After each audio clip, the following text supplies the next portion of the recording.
Bulletproof Radio, a state of high performance. You're listening to Bulletproof Radio with Dave Asprey.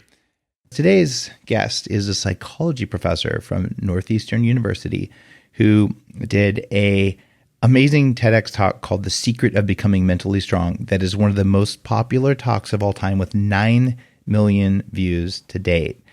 And her name is Amy Morin. In addition to being a psych professor, she's a licensed clinical social worker, a psychotherapist, and has written 3 best-selling books translated into 33 languages. That's like at least 10 more languages than all the Bulletproof stuff has been translated into. So she's a very successful author. And her books are all called 13 Things Mentally Strong People Don't Do. And she's joining the show today to talk about, well, 13 things you don't want to do, because if you listen to Bulletproof Radio, you care about being mentally strong, among other things. Amy, welcome to the show. Thanks so much for having me. How did it feel when The Guardian called you the self-help guru of the moment? It was a really surreal time, I think, to look and think, wow, here's this newspaper on the other side of the pond over there talking about me, number one, and number two, to call me the self-help guru of the moment. It was really interesting. It's pretty odd. Last month, Men's Health ran a major piece on me where I had well, I guess it wasn't embarrassing, but it felt embarrassing at the time, moment of taking my shirt off for Men's Health magazine as a former 300-pound guy. And they called me, I think they called the article The Guru's Dilemma. So like being labeled a guru is kind of like, ew. Right. But on the other hand, like if you're sharing good advice, you're at least a source of knowledge. But who needs guruship? Right. That was my response too. I think was, ooh, guru. I didn't really want to be called a guru of anything, but to be called this self-help guru, maybe that's not the worst thing in the world. Yeah, no, it's odd. And I guess there's people who really are like, oh, I wanted to be a guru, but it's like, I just wanted to help. Right. It's a different animal. All right. Before we get into the way you got into this, 13 things that mentally strong people don't do list, I want to know, why are you a psychology professor? Because most psychologists I know, and I have many who are dear friends, most of them kind of had crap childhoods, or they have some reason they wanted to study psychology. Like they were called to it for a reason. Are you one of those? No. So I was a pre-med major and thought, I'm going to help people, talk about their bodies and I'm going to fix problems. And it was actually my first day of college. We were dissecting cats and everybody else in the room was super excited and I wasn't. And it dawned on me, I don't actually want to be a doctor. I like the idea of being a doctor. So I called my sister and said, okay, quick, I need a new major. I don't want to do this tomorrow. What do you think? And she was a psychology major. And she said, I was like, I think I'll just do psychology as well. And I'll change it later on. And she said, why don't you go with social work at least? Because then you can have a social work license when you're done. And I thought, all right, that sounds good. So I switched it, fully intending that down the road I would switch to something else. But then I sort of fell in love with it. If you heard some cool sounds in the background there, Amy actually lives on a boat, which is a lot of people's, well, it's one of the 13 things mentally strong people do apparently. But anyway, you may hear the cool boat sounds in the background. This will be the second podcast I've ever recorded on a boat. So there you go. Cool.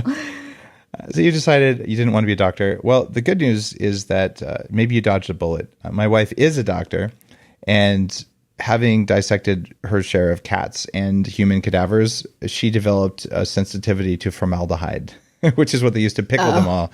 And it's something that even to this day, she notices formaldehyde areas like, oh, headache. So maybe you avoided that. Yeah, I think it was probably good. I figured out early on that was not the career for me. All right, following your path, that's one of the rules and game changers. Doing what you're here to do, not what you're supposed to do is right. Something that's powerful. All right, so you got there because it wasn't med. All right, I get you. Now, a lot of people don't frame what they do in terms of here's what not to do. And I'm really attracted to your work because the number one thing in the how to become bulletproof is stop doing the things that make you weak. Yeah. Because it's real easy to go lift more stuff, but maybe lifting more stuff isn't the highest return on investment. How did you frame your work and just your learnings in this weird negative way, as in here's what not to do?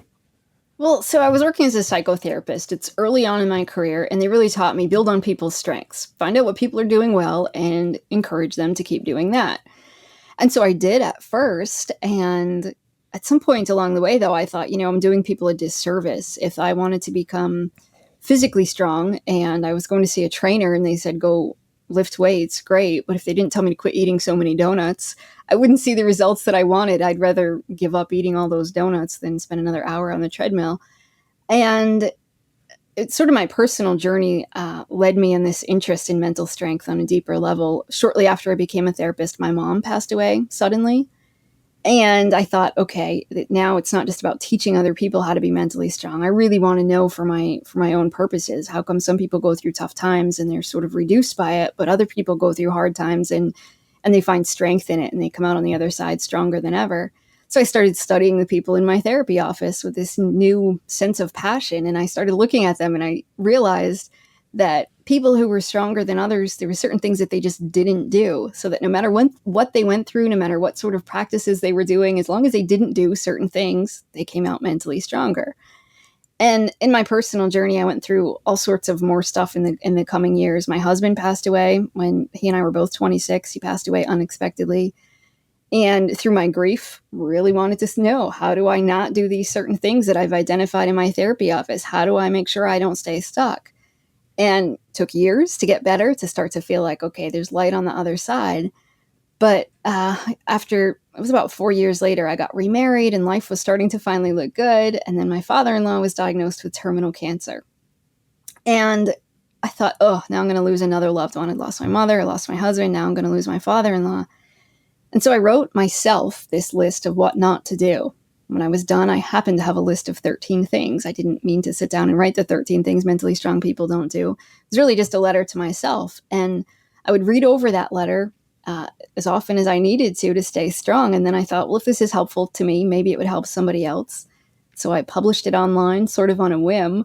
And it went viral. It got read by 50 million people and therefore changed the course of my career. But I thought it was just really important to talk to people about, hey, if you want to get better, if you want to go through tough times, it's about working smarter and not just harder. Don't do these certain things, and then all of your good habits will be much more effective.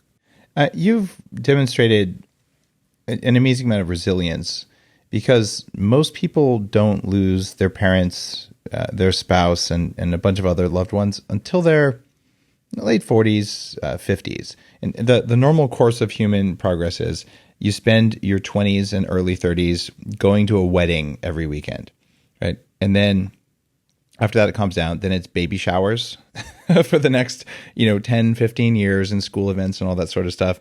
And then there's a few divorce parties, some scattered around there. And then it's, the 50, 55, 60 plus, you start realizing, oh my God, like people, I've lost my parents. I've lost, potentially a loved one. But then it comes down to, okay, now I'm 70 and, I've seen several funerals at this point, and you kind of get good at it. But you did all that before you were 30. So you basically did your older person stuff. And in my case, I had most of the diseases of aging before I was 30 that I had the pleasure of overcoming. But you learned so much wisdom there. But what you did that was different is you said, all right, here's these 13 things. And because you got to practice 3 times, not being a very positive way of putting it, but right.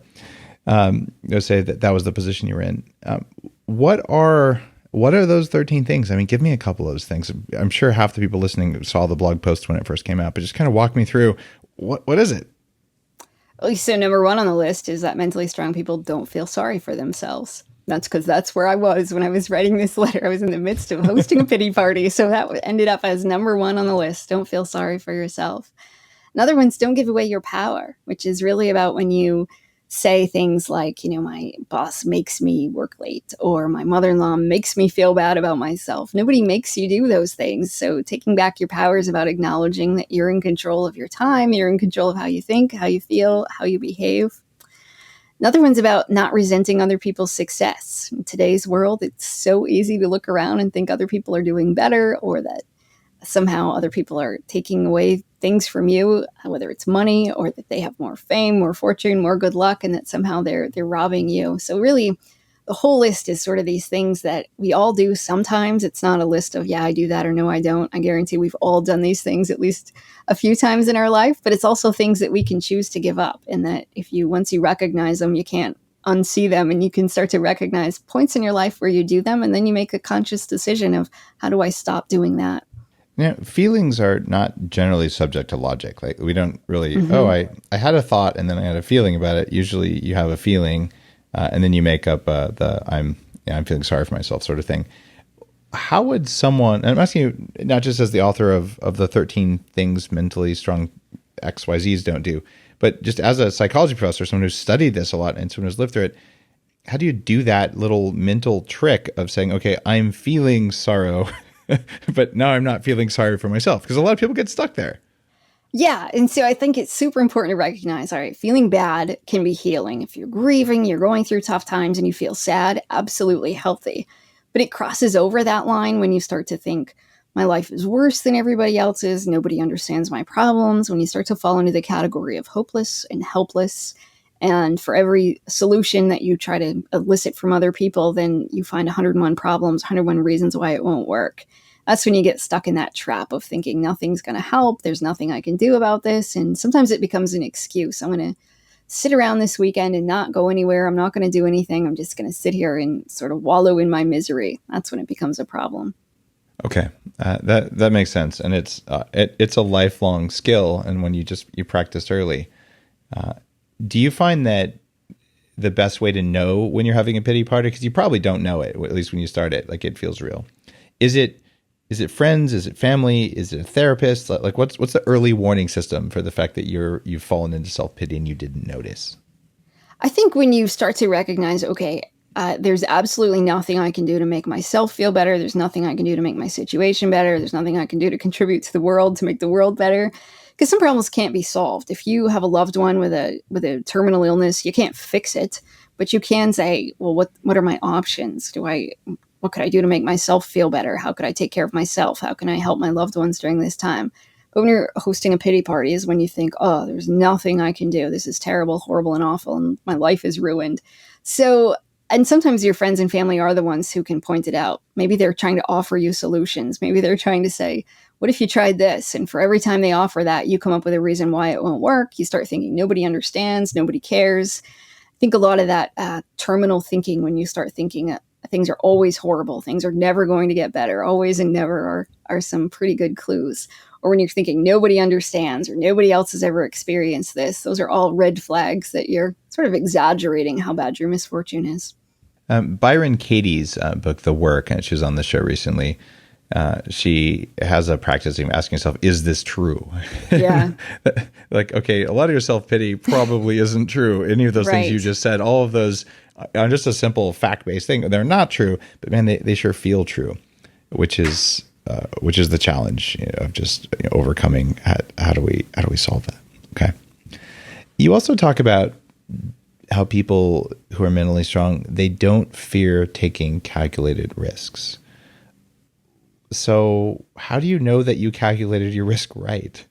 Well, I say this as someone who just did like the world's first, six hands total body stem cell makeover with 4 hours of, having needles put everywhere, et cetera, et cetera.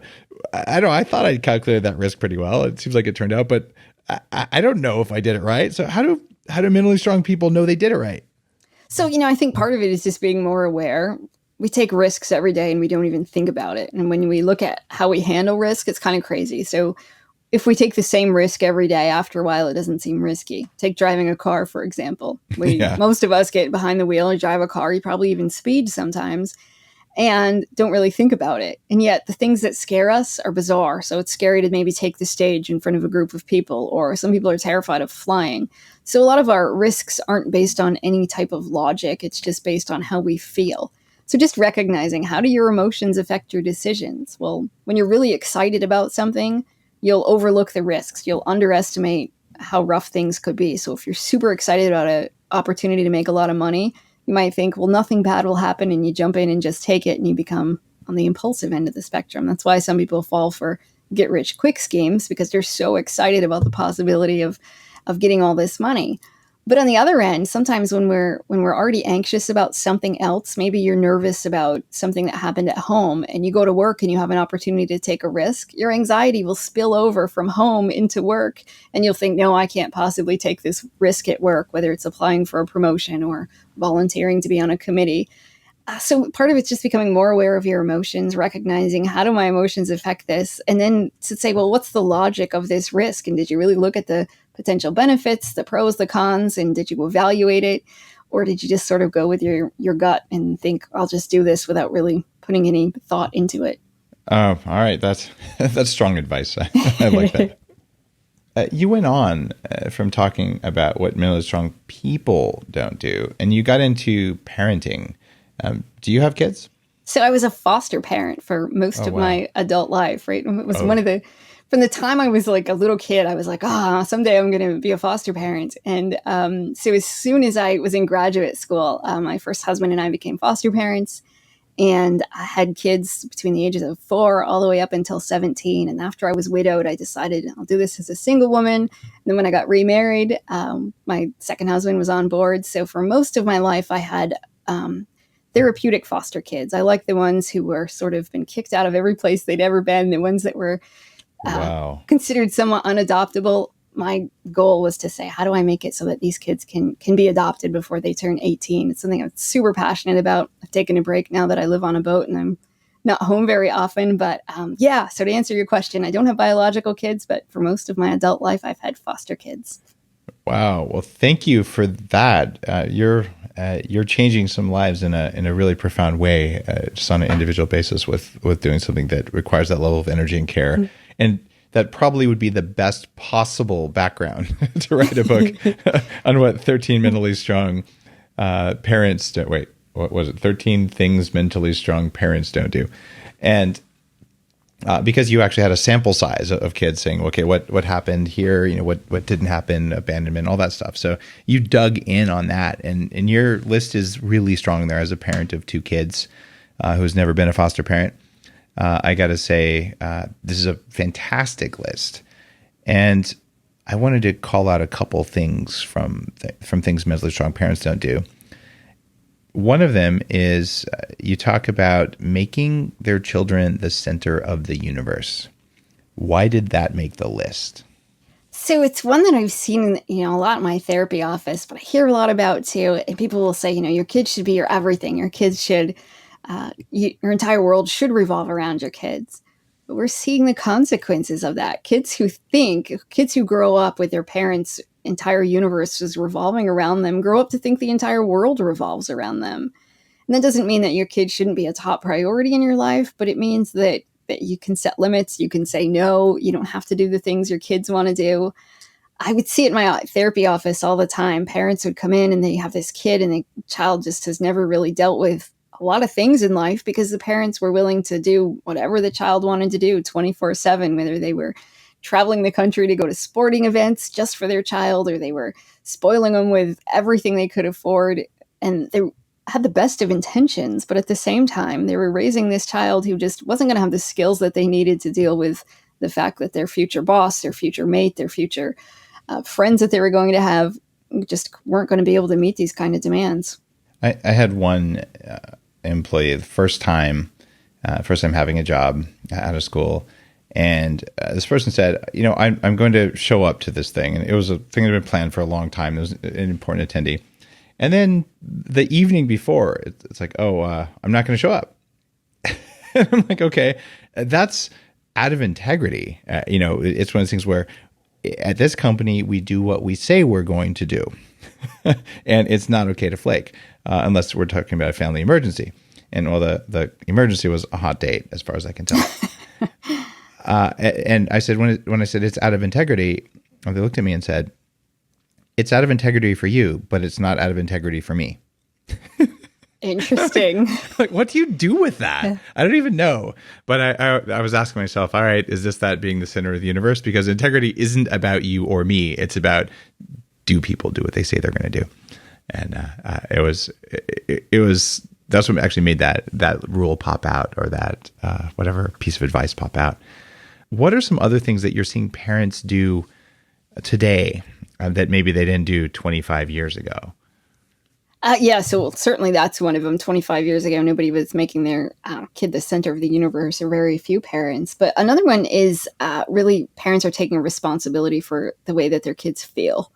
When kids are bored, we cheer them up. We entertain them. When they're bored or when they're sad, we cheer them up. When they get overstimulated, we calm them down. When they're upset, we do whatever we can to make things right. And I think for a lot of parents, they have guilt about being working parents, or they have guilt, or they worry that if their child isn't happy all the time, that somehow they're doing something wrong.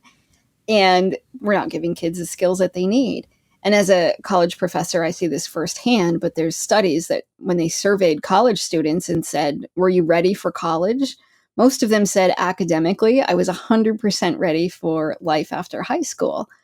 But then when they say, well, what about emotionally? Almost all of them say, no, I don't have the skills to be lonely, to be sad, to be upset. I don't know how to deal with those things on my own. In fact, that was the one skill that college students say that they wish that their parents and teachers had spent more time working on with them. Was actually being alone? And just having emotional skills so that you can handle being alone. And so I think it's super important that as parents, we give kids the coping skills that they need. And I think part of it's electronics too. When I was a kid, if I was in the back seat of the car and it was boring, I just had to look out the window. Well, now you see kids and they've got these handheld devices and they don't know what it's like to be bored. Or when they're kind of lonely, they just turn on their smartphones and they're chatting with people. And so it really takes away a lot of opportunities to deal with real life emotions when they're constantly on their digital devices. So they just need to feel their emotions. It's funny. I sat down with my daughter once. She was probably 4 or something. It was a while back. And she's like, I don't know what's going on. There's like, and finally we talked about it. I was like, oh, you're feeling an emotion. And she's like, really? I'm like, yeah. And it was angst, or I don't remember exactly what it was. But finally she just like started wailing, and it was like, oh, I feel much better. I said, oh, can you draw a picture of it? And she like draws this like red ball or something. Like, great. And then she went off and played, and it was so weird because I wasn't necessarily raised that way, you know. Right. But he was puzzled by this weird thing that was happening to her, because whatever that was, she'd never felt it or never noticed it before. But it would have been pretty easy to like, hey, let's have some ice cream. And I'm grateful I didn't do that. Okay, if your parents didn't let you feel your emotions, let's say, okay, so now you're an adult, or young adult, or even an old adult, you're like, oh, there's emotions in there. Is there any remedial action that you should do to be more functional that way? I mean, is that going back to the 13 things mentally resilient people do? Well, I think a lot of us weren't, right? In my house, we didn't really sit around and talk about our feelings or emotion words or anything like that. And I think it's something we're becoming more aware of, but a lot of people just never dealt with that. So I think when you become an adult, a lot of those people end up in my therapy office just because now they're like, what do I do with this? But it's never too late. Part of it, I think the very first thing is just label it. And when I talk to adults, I'll say, name as many emotions as you can. They usually come up with about 4, right? We have happy, sad, mad, angry, maybe. And after that, you think, gosh, we talk so much about emotional intelligence, yet I've got a vocabulary of about 4 feeling words. And so I think sometimes just Google a list of emotions and maybe you hang it up on your wall and just look at it and sometimes say, gosh, how am I feeling today? And put a name to it. And that takes a lot of the sting out of it, but helps you become better at understanding, how do I feel today? And how might my emotions be clouding my judgment or affecting my decisions or fueling my behavior? And it just really helps you to become more aware. So that's just one super easy thing you can do to just start becoming more aware of how you feel. That is actually really good advice. I work with a list of emotions at 40 Years of Zen, the neuroscience thing that I do for personal development, but I've never thought of printing that list out and putting it on the walls. So I'll do a blog post for people with a list of emotions, and it's actually a really cool idea. I'm going to do it with my kids. Like, which one of those do you have? What a cool idea! Thank you for that. Sure. Let's talk about women. One of my favorite topics. Just kidding. Your latest book was 13 Things Mentally Strong Women Don't Do. What made you decide to write a book targeted specifically for women versus a book about people? Well, my books have really been, out of the first book, I got so many questions from parents about how do I raise mentally strong kids that the parenting book was born. And when the parenting book came out, I had a lot of questions from moms in particular saying, okay, but how do I raise a strong daughter? Or how do I as a working mom, how do I go ahead and what's it look like to be strong? And I thought, we have so many examples of strength and mentally strong people out there, but a lot of them tend to be men. We look at Navy SEALs. We look at a lot of male elite athletes. I thought, we need examples of what does it look like to be a mentally strong woman? And does it look different than men? And how might we have those role models for girls who are growing up to say, okay, this is what it looks like. This is how it feels to be a mentally strong woman. This is what you can do. So I just really wanted to. And I think in looking back, probably a lot of the examples in my people book are men. And it was something when I wrote the book, I probably, I know there are plenty of women in there, but I suspect haven't done the math on how many men compared to women. But I thought, I just think there probably aren't nearly as many examples that we're talking about. They're out there, but a lot of the men get the limelight because when we think about strength, we talk so much about physical strength and these physical challenges and men who can submit themselves to all the rigors of, say, becoming a Navy SEAL, that we talk about that rather than what does it look like to be a woman who's mentally strong. All I know is if you want to see how mentally strong women are, just look at the amount of sleep deprivation that happens after you have a baby. Exactly. If you can wake up in the morning after that, that's mentally strong. Right. And even today, women still do somewhere around 70% of the housework, right? Which is lower than it was historically, but it's still not anywhere close to parity. So also we have more women working than ever before. So let's see, more work and a greater share of what goes on, operating a household. That takes mental strength. That's not even counting if you have kids. So right. Yeah, just the idea of not having mental strength there just doesn't, it flies in the face of the facts, but we don't oftentimes recognize that. So right. I buy your perspective there. And a question about your list of 13 things for women specifically. Is this based on like gender-based social constructs, or is this more around research and science say this is what women do? Is this built in, or is this what we learned? I think a lot of it has to do with what we have learned, as women. But I think a lot of the things are just so, it's just become so common in society that we don't even necessarily recognize them. The more that I was researching, the more I was thinking about it, the more I would find, just from the way that we start raising girls a little bit differently when they're born, from how teachers treat girls in the classroom as compared to boys. And a lot of it's just become so ingrained that I think we've sort of accepted it and we don't necessarily even notice it. But I wanted to bring those things to light and talk about, as women, how does that affect you? How do you get caught up in these bad habits? And then how do you give them up? So I guess I could sum that up as we're not sure, but a lot of it is learned. I'll put it that way. I think so. Okay. What's your favorite one of the 13 things that you wrote for women? That mentally strong women don't downplay their success. Because I find that, not to say that men are right and women are wrong, but we know when it comes to, say, talking about our skills, about our achievements, men tend to go to one end of the spectrum. They're much more boisterous. They talk about all their skills, even when they have the same amount of experience as women do. Men tend to, say, brag a lot more. Women, on the other hand, downplay it. I'm feeling stereotyped right now. So there's a study on LinkedIn where they looked at men versus women and the ones who had the exact number of years of experience, and they'd ask them about their skills. And the list for men was so much longer than the list that women would have. And I think, as women, we don't want to sound arrogant. We don't want to be impolite. We don't want to look narcissistic. And so, but it's to our own detriment sometimes that we will minimize our success because we don't want anybody else to feel bad. And one of the ways that, just a simple way to look at it is, how do women respond to compliments? I know a lot of men do this too, but women in particular, when they're complimented, they often will minimize it and say, well, oh, it's no big deal. Or we give a compliment back and say, no, you're amazing. Or we tend to sort of shrug it off and we think, like, oh, this old shirt, I bought it for $10 or something like that. Do you mean like being a guru? And right. Caught you. I'm just kidding. But rather than, and this, I always say my lists, I come by them all honestly, including this one, but to just say thank you when somebody compliments me is uncomfortable, but I've practiced it. And after a while I get more used to it. But just in looking at how women tend to respond to compliments, the statistics are something like, especially when women are complimented by other women, 80% of the time they'll deflect it, they'll minimize it, they'll do something because it's just so uncomfortable. But it's okay to acknowledge your success. It doesn't mean that you're bragging if you just simply say thank you when somebody else acknowledges you. And it's okay to talk about your achievement. And it's okay to say, gosh, I'm proud that I put in a lot of hard work and here's what came of it. It's funny that saying thank you thing didn't come naturally to me either.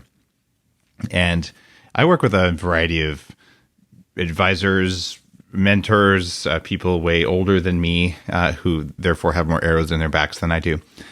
And energy workers and anyone else I find who has unusual skills that they'd like to share with me.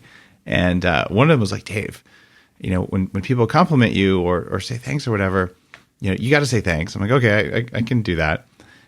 And they're like, but you're not saying it right. I'm like, what do you mean? Like, there's something that you're supposed to do when you say thank you for a compliment. You have to actually like energetically receive the compliment. So it's one thing to kind of have like a fake smile and go, thank you. Can we go next? Another thing going, thank you. And actually like feeling the thanks. Yes. And I've never talked about this on the air, but I actually went through probably like a 6-month practice of reminding myself every time people say thanks to be like, oh, thank you. And to actually like hear it and then feel the sensation of thanks, if there's even a word for that. And it was great advice, but it doesn't really make a lot of rational sense. But when people tell you thanks or they compliment you, and you do that, they can feel that their compliment had an impact, and then they feel better about it. Yes. And you probably get this all the time. You walk, somewhere people recognize you, like, oh, thank you for your book. It changed my life. And then you go, oh, thanks. And you have to receive that, right? And I have the similar experiences quite a lot, which I'm really grateful for. But it was actually work to learn how to do that right. So I love that you put this in your book, because receiving a compliment, there's a skill to that. And your parents don't teach you that. No one teaches you that. Right.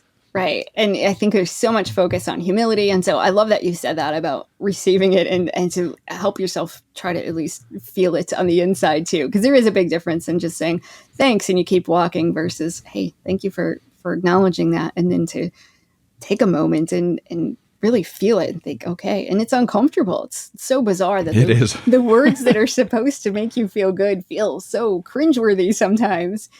But, I think after a while you get more used to it and it becomes more comfortable with just being able to say thank you. Yeah, you're making me question or ask myself, how can I teach my kids that skill? That's a tough one. You have any ideas? Yeah. So, that line between you want to raise humble kids, but on the other hand, you want them to be polite and to receive a compliment. And so right. I think just practicing receiving it when they get a gift, if you write a thank you note, not just to go through the motions of thanks for that gift, but to really say, how do you, that person took time, they were shopping for you, what do you want to say? Or when somebody compliments them on how they played in the game or how they scored on a test or for being a nice kid, how do you just take a moment to say, thank you for saying that to me? And then I think you can have a conversation with them afterward. How'd you feel when that person said that? And how'd you really feel? Because kids might say good. Well, did you really feel good? Does it ever make you uncomfortable? So I think just about starting those conversations and noticing how they respond to compliments. And then for you to be a good role model and say, this is how I'm going to respond when people say nice things to me too. All right. I'll work on that with my kids. You have something else in here that stands out in your book for emotionally strong women. And you say, they don't fear breaking the rules. Now, I've got a son and a daughter. And my son breaks rules. And I'm completely cool with that. My daughter does sometimes, but quite often the conversation comes like, well, that's not allowed at school. And we have this conversation. It's like, well, there are lots of rules, more rules than you could ever really follow. And you got to decide, is it worth breaking that rule?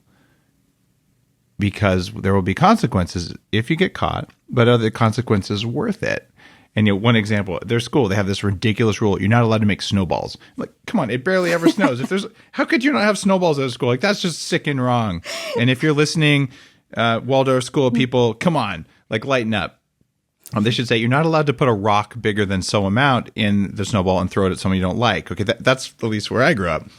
But that idea of breaking it just seems like it's harder for her to break rules. And trust me, I'm the guy who's like, I'm going to live longer than I'm supposed to. I'll break a few rules. And like I live that. I probably break more rules than I should. And at least I have historically, especially as a child. But I see the difference in my kids. And I got to wonder, is she getting it from her friends? She's not getting it at home? Or is this one of those gender things? Do you have any perspective on that? Like, how do women learn, or how do we teach young women or children it's okay to break the rules? So, when they have done studies on this in schools, they found that American teachers are much more lenient when it comes to boys who break the rules, because we have this of boys will be boys mentality. Other cultures that don't have that, boys and girls tend to act the same. The boys are better behaved, more in line with what we see from the girls. But it seems to be something I think a lot of kids pick up in school, because teachers have that idea of boys are going to be more hyperactive, that they're going to break more rules, they're going to be more impulsive, which isn't necessarily true. If we raise them the same, according to other cultures, kids will act the same. So I think that we're giving them just really subtle messages in society of that girls need to be polite. You should be well behaved. You should be well mannered. We praise girls more for using their manners, that sort of a thing. And then look the other way when the boys are, breaking their table manners, burping at the table or something. And we laugh at it, versus when little girls do that stuff, we tell them that's impolite. So, I think even if they're not getting that message at home, I'm not surprised that there's other places that they probably are picking up on that. So how do adult women who read your book become comfortable breaking rules? So I think sort of like the question you said you ask your kids is recognizing, well, what rules are okay to break? And like speeding. Right. Maybe you go 5 miles over the limit, but not that I ever have, but right. I know some people do. Of course. But, and when I was really looking at this too, I was thinking about women in history who've broken the rules and they sort of become trailblazers. At first, we don't like them, but then after a while we think, oh yeah. And one of my examples in this chapter was Catherine Switzer, who was the first woman to run a marathon. And this was back in the late 60s. We thought women physically couldn't run a marathon. And so she just happened to sign up. She ran the marathon and a lot of people weren't happy with her, but she didn't ask permission. She just went out and did it. And I think there's still things in our society that we think women can't do. And probably someday a woman will break the rule and we think, oh, we could. And we're tolerant of this for too long. So I think for women to just recognize, are there rules that I follow? Maybe it's an unofficial, unwritten rule, sort of these societal things, these gender norms that we do. Could I do things differently? Why do I do this? Why do a lot of women say, let their husbands drive the car? Why do the women do the dishes? Why do women, as you say, so many women do the housework, that kind of stuff. And so I think it's just about recognizing what you do, why you do it, and think, is this a rule that's worth breaking? What are the consequences? And how might I do things differently? If you were to turn this around and write a book for men about things that were specific for men, I know you may be thinking about doing that. Are there rules that you would change of this list of 13? Yeah. So some of the men that have read this book have said, gosh, this all applies to me. And I'm glad that men find value in it too. But I tried to find things that specifically spoke about women, about, and that I could back up with research that affect women more. But when it comes to men, whenever I have this conversation, of course, the subject of toxic masculinity comes up, where men feel like, they can't talk to their friends about their emotions, that there's certain things that men have to do. So I think it would be a different list, but I think it would be similar in terms of, vulnerability and emotions and the way that men think that they have to act in public, and different gender norms that men deal with that women don't necessarily have to experience. The third rule in your book for women is they don't see vulnerability as a weakness. And, Lewis Howes is a good friend who's written about the mask of masculinity. And about 5 days ago, I had Nick Foles, the Super Bowl MVP champion, on stage with me at a talk I was giving. And he was talking about what happens in the locker room. He's, Super Bowl MVP and just a really great, humble human being. And he said, no one talks about this, but a lot of the guys before they got on the field, they're literally throwing up. Like they have panic attacks. They're so worried and so worked up. But of course, no one's ever going to talk about it. No one's ever going to show up. So this is how I manage my stress, because every time you go out there, like you just don't know. And there's 100,000 people watching you and all this stuff.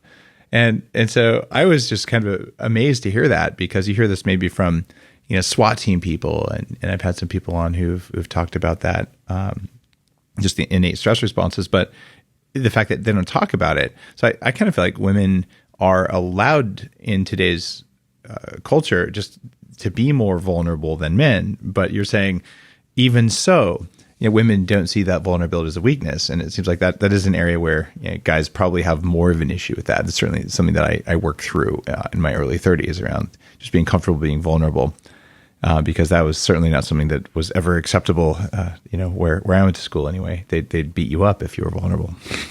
Right. And, I find for women, when I was really writing that chapter, a lot of it had to do with work. If women are emotional as a leader, then often they get to be called crazy. Whereas if a man expresses emotion, sometimes we'll think, wow, he's a really good leader or he's passionate about this.